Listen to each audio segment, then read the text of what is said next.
Hey guys, and welcome to another video. This is Movies with Josh, and I have a very special guest. We're gonna be doing a duo on this movie. Me and him are doing a duo on Frankenstein. Me and him are gonna be doing this review as a duo. So, introduce yourself, please. Hello, can you hear me? Yes, I can hear you just fine. Please introduce yourself, sir. My name is Stone Cold Steve Austin, and I'm gonna be doing a review with you on Movies with Josh, and that's the bottom line, 'cause Movies with Josh said so. Yes, exactly. Me and him are gonna be doing a duo on this thing. We're gonna tackle this bitch. No, you're not tackling anything except a six-pack of Budweiser that I found at CVS Pharmacy for a good-ass deal of $9.99. But yeah, so me and him are going to be tackling this video, so let's get on with the video.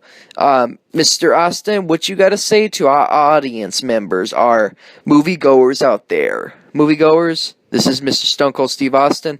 He's coming to you live from the Broken Skull Ranch. This is one of my favorite people in the world. I love this guy. He's one of my favorite wrestlers. Go ahead and let them know what you got to say. Go on ahead, Mr. Stone Cold Steve Austin. Hello, can you hear me okay out there? This is Stone Cold Steve Austin coming with you for a review with Movies with Josh. If you're ready for me to open up a can of whoop ass, give me a hell yeah. Hell yeah! That's what I goddamn thought. Now, I'm gonna sit down here. I'm gonna open up a six-pack of my Budweiser. I'm gonna open up my pickup truck. I'm gonna sit there and listen to Stevie Wonder, because that's the bottom line, because I said so. If you're ready for me to open up an audio can of whoop ass, give me a hell yeah.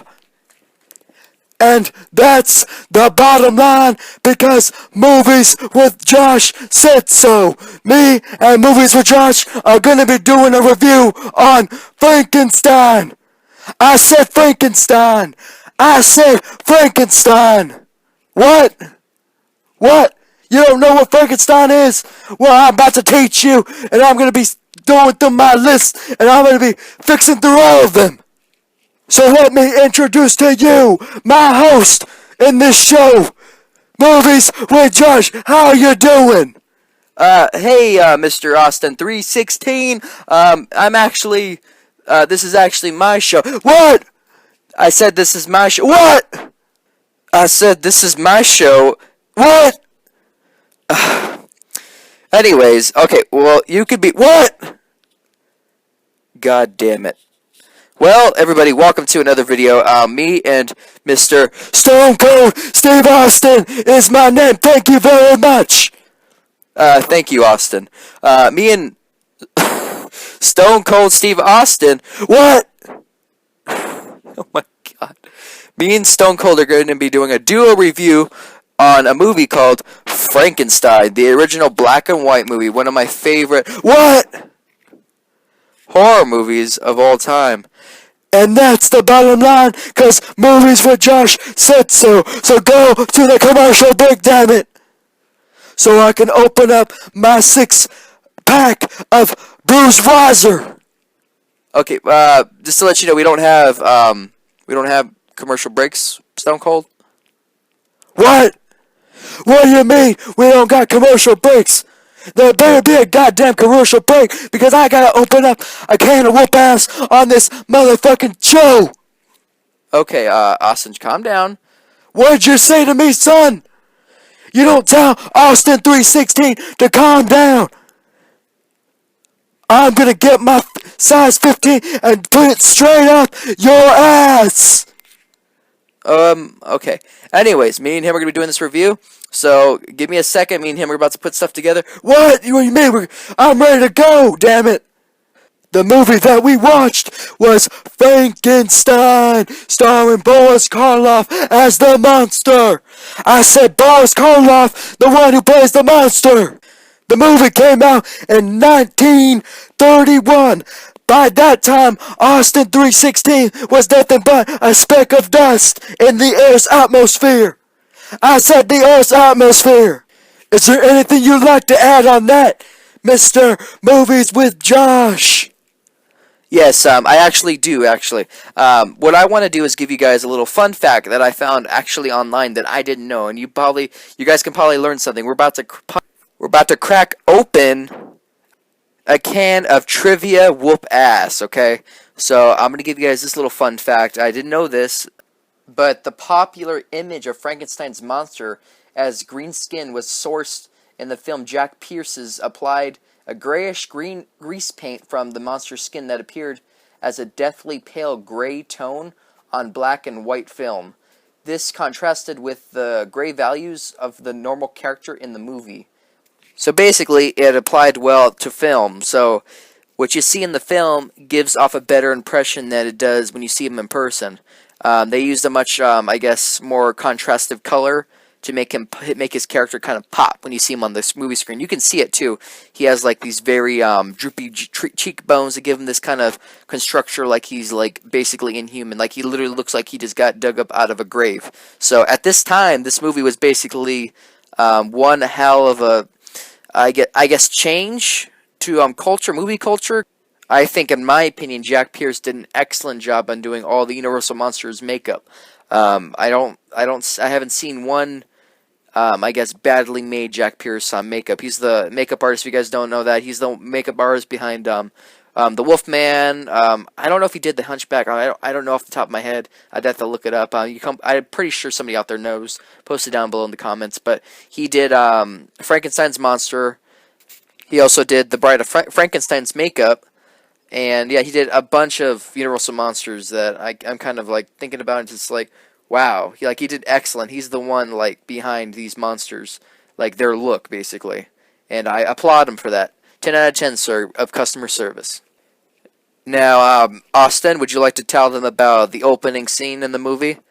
Well, basically what's going on is Victor von Frankenstein is digging bodies out of the ground so he can make himself an experiment and create human life and basically become God.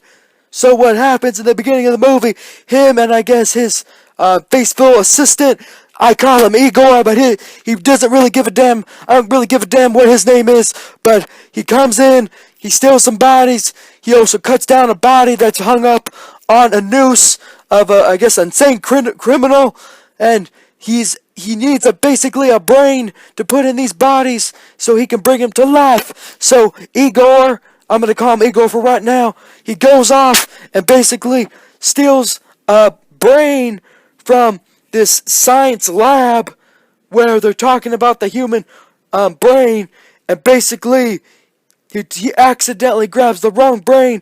It's basically the bad brain, the psychotic brain, instead of picking up the good brain, which was accidentally dropped in the first shot that they show of him.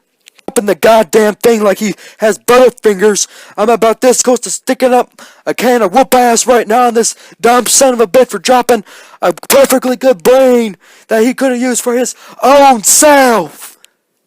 Do I make myself crystal clear?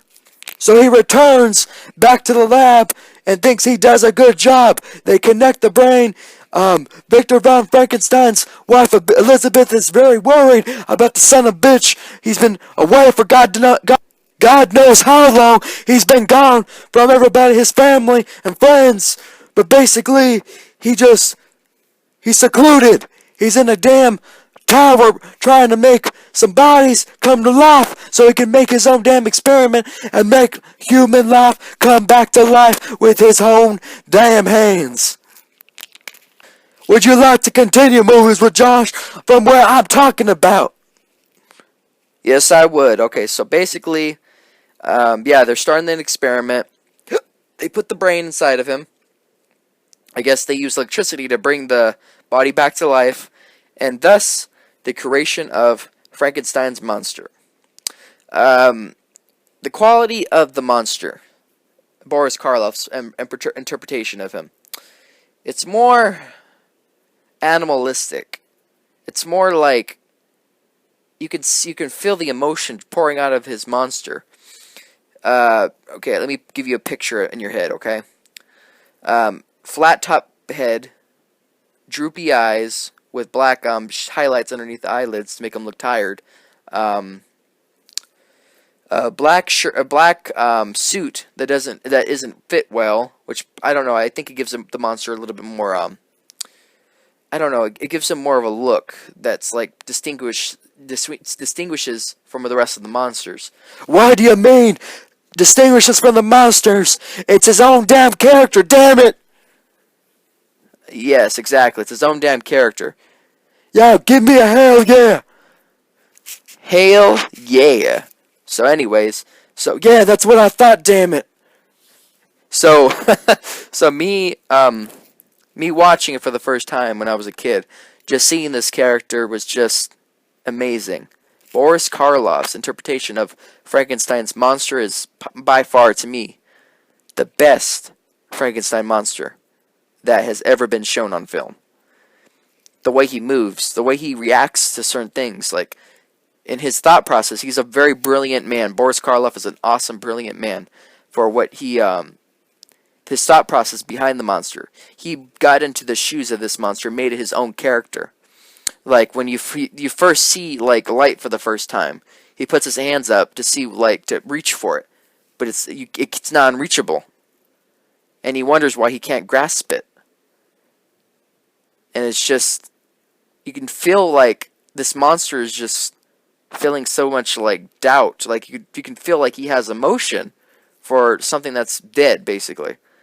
And you just feel a lot more character in this monster. Like, you can tell it feels like he's just coming into the world for the first time. So his portrayal of the monster it's perfect. A perfect representation of Boris Karloff's Frankenstein's monster. If anybody were to ask me who to me was Frankenstein's monster, I'd say Boris Karloff. His face is on most of everything that you see. Sometimes it's him, or sometimes it's Glenn Strange. If I had to say, okay, he's the best, and everybody else was just an imitator. They try to be him. They try to do things differently. A lot of it didn't work. What he did was he made his own character, and people just basically wanted to be just like him, but they couldn't like be as good as him. So that's just my representation of the Boris Karloff's Frankenstein monster. One of my favorite characters in movie and film. Like I feel so much for this character. Like he's something that doesn't know where he belongs. And I could kind of relate to him, you know. Like I don't know where I belong in this world. Neither does he. This is his first time coming into the world. So imagine coming into this world not knowing exactly why you're here and just totally confused as like what's going on. Like you're basically a toddler. Like he's basically a toddler mixed with an animal. That he doesn't realize he can do certain things that he does. But Austin, would you like to continue the next shot of this movie? So basically, you just explained a god hell of an awesome monster. Good job, Movies with Josh, on telling us about the monster. Now I'm going to continue on with the story. Basically, what happens is Boris Karloff runs amok, gets loose. He kills Igor. He tries to get out. He makes it out. But not for long. He goes out. And he runs into a little girl. Josh, tell us what happens to the little girl.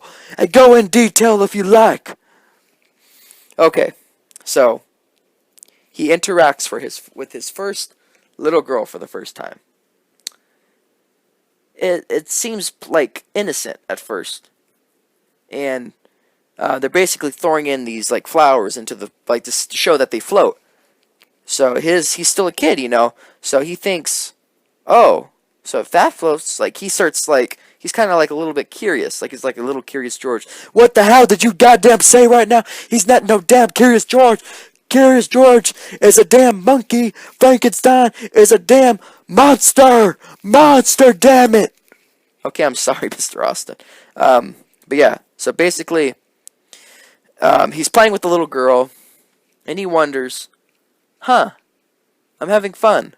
I wonder if I throw the little girl in the water, will she float? The little girl can't swim. her dad's not home. Her dad goes for a drive through the town to go pick up something. I don't know exactly what, but they don't really go into detail. But you just know he's going to town to do something. He throws her into the water. She drowns. Next shot you see is a very powerful shot of the father holding the little girl in his arms. And she isn't conscious. She's dead. And that, to me, I think is the most impactful shot. And I think there was more to that scene of her drowning that they didn't show. And I think what they showed was impactful enough. Like, it makes you think, what actually happened to her. Did he drown her? You never know. So, I think it's more impactful not to show what the monster did to the little girl in the water. But the next powerful shot is them just basically walking, and he's carrying the little girl in his arms. And it's very powerful. He tells the mayor about what happened, the monster's out there. They get their pitchforks ready and blah, blah, blah. They're looking out for him from the town. Basically, the next shot that you see is Victor von Frankenstein getting married with his beautiful wife, Elizabeth. The monster's still out there. What happens next, you ask? Austin, what happens next?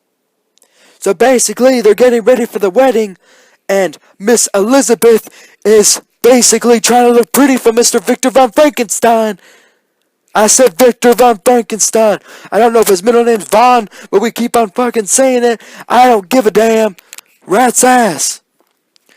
So she's sitting there looking pretty, getting sexy for Mr. Victor von Frankenstein. From the back window, Frankenstein's monster comes waltzing in, crashes the party, and the next scene we see is a scream, and she faints to death. Tell them what happens next. Next thing you see is Victor von Frankenstein basically has to make a choice. He needs to either watch the people he loved dies or fight and stand up to the monster. Bit of a foreshadowing, I think, in itself. And basically, the last shot you see is they meet up in the windmill. Frankenstein's monster and Victor von Frankenstein. They have a bit of a battle, and they get chased down, and the place burns down. Victor von Frankenstein gets thrown off the windmill, and you think he's dead, but you don't really know for sure. Frankenstein gets, you're supposed to think, burned alive, but we'll just leave it at that for that time being. But I just want to give you guys a little fun fact. I want Mr. Stone Cold. Yes, that's that goddamn right. Stone Cold is going to give you a fun fact in just a second. What else did you want to say, sir? Yeah, I was just saying that I want you to go ahead and give them the fun fact that I told you about. Oh, yeah, I remember. Okay, cool. If you want to go ahead and read it to them, please. Sure, howdy do. I will read it for you after this commercial break. There's no commercial break, damn it. Well, I got a six-pack here, and I'm about to open it up and open up a can of whoop ass. If you want, go ahead and open it up. Can I have one too? Sure, here you go. Thank you very much. Just please, sir, do not stun my ass. Oh, hell no, I ain't gonna stun your ass, boy. I like you too much. Okay, thank God. I'm glad you like me. So let's get on with it. Back to the topic, you were talking about the little girl. During production, there was some concern that the 7-year-old girl who played Maria, or whatever the damn little girl's name was, the one who got thrown into the lake by the creature, would be overly frightened by the sight of Boris Karloff in the costume and makeup. When it came to shoot on the scene, when the cast was assembled to travel to the location, Marilyn ran from her car directly up to Boris Karloff, who was in full makeup and costume. I said full makeup and costume. Took his hand and asked, "May I drive with you?" I said, "May I drive with you?" Delighted, Karloff fashioned his response with, "Would you, darling?" I said, "Would you, darling?"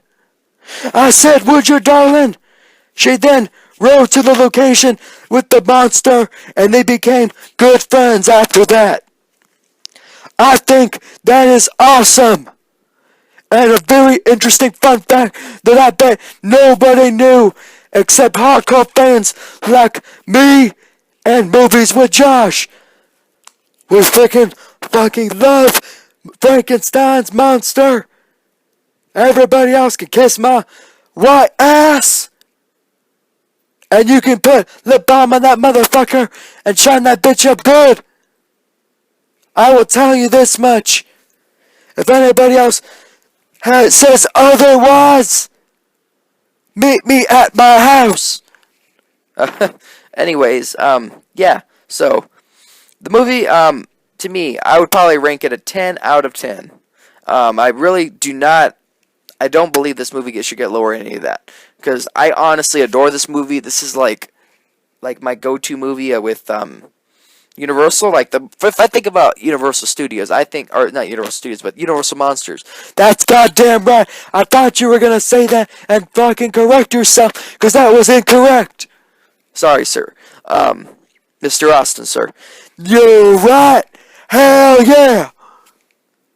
Anyways, if anybody were to tell me, when you think of Universal Monsters, what do you think about? When I think of that, I think of Boris Karloff's Frankenstein, or Bela Lugosi's Dracula. But to me, one movie that I can watch over and over again, I think is more impactful on me and my life, is mainly Frankenstein. I got introduced to that when I was a kid. I even saw the VHS of that movie in my room. And that was a movie I would play over and over again. I'd watch it with my dad. I'd watch it by myself. It was a movie that I enjoyed. I loved it.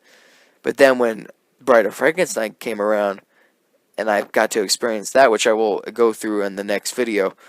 Stay tuned to that video. And me and Mr. Austin 316 are done opening up a can of some audio whoop ass. I hope you guys enjoyed. Give this video a like, subscribe, favorite. I appreciate you guys watching this video and taking your time to click the like button, and comment down below what you thought about this video. I hope you enjoyed it.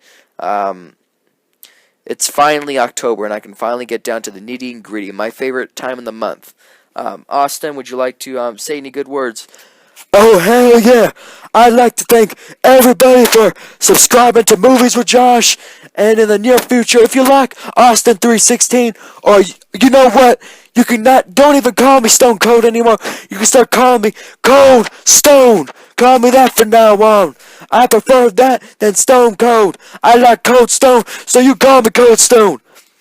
I'd like you to like this video and comment down below if you like Cold Stone in videos. And I'll see you guys in the next video if I get enough requests. And that is the bottom line, because Movies with Josh said so. Yeah! Thank you guys for watching, and that's the bottom line, because we said so. Have a wonderful day, guys, and God bless.